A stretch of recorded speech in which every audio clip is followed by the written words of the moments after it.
জনমুখী বিচার ব্যবস্থার পরিবর্তে তারা একটি সরকারি দলের এজেন্ডা বাস্তবায়নের জন্য সবসময় কাজ করেছে, যার কারণে এই সাংবিধানিক প্রতিষ্ঠানটির উপরে মানুষের অনাস্থার সৃষ্টি হয়েছে। যেহেতু আমাদের কথা অনুযায়ী, আমাদের ছাত্র নাগরিকের দাবি অনুযায়ী প্রধান বিচারপতি সহ অন্যান্য আপিল বিভাগের অন্যান্য বিচারপতি পদত্যাগ করেছে, এবং আমরা যেহেতু আমাদের যে বর্তমান যাকে বিচারপতি নিয়োগ দেওয়া হয়েছে, আজকে যিনি শপথ গ্রহণ করেছেন, আমাদের জায়গা থেকে একটি দাবি ছিল, প্রত্যাশা ছিল যে ওনাকে বিচারপতি নিয়োগ দেওয়া হোক। কারণ আস্থার জায়গা থেকে, নির্ভরতার জায়গা থেকে এবং যোগ্যতার জায়গা থেকে, দেখেন উনি অক্সফোর্ড থেকে পড়াশোনা করে এসেছেন, ওনার বাবা শহীদ ইফতিয়াক আহমেদও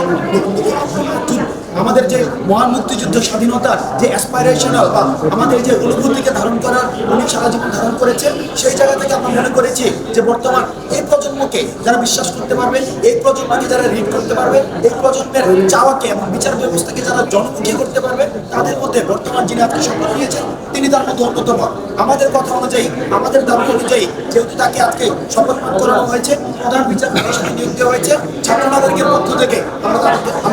আমরা এই অন্তর্বর্তীকালীন সরকারকে ধন্যবাদ জানাই এবং আমরা বিশ্বাস করতে চাই আমাদের এই ছাত্র নাগরিক যারা সামনে রয়েছে রাষ্ট্র সংস্কারের কাজে প্রস্তুত হয়েছে। রাষ্ট্র সংস্কার পূর্ণাঙ্গ না হওয়া পর্যন্ত আমরা এই অন্তর্বর্তীকালীন সরকারের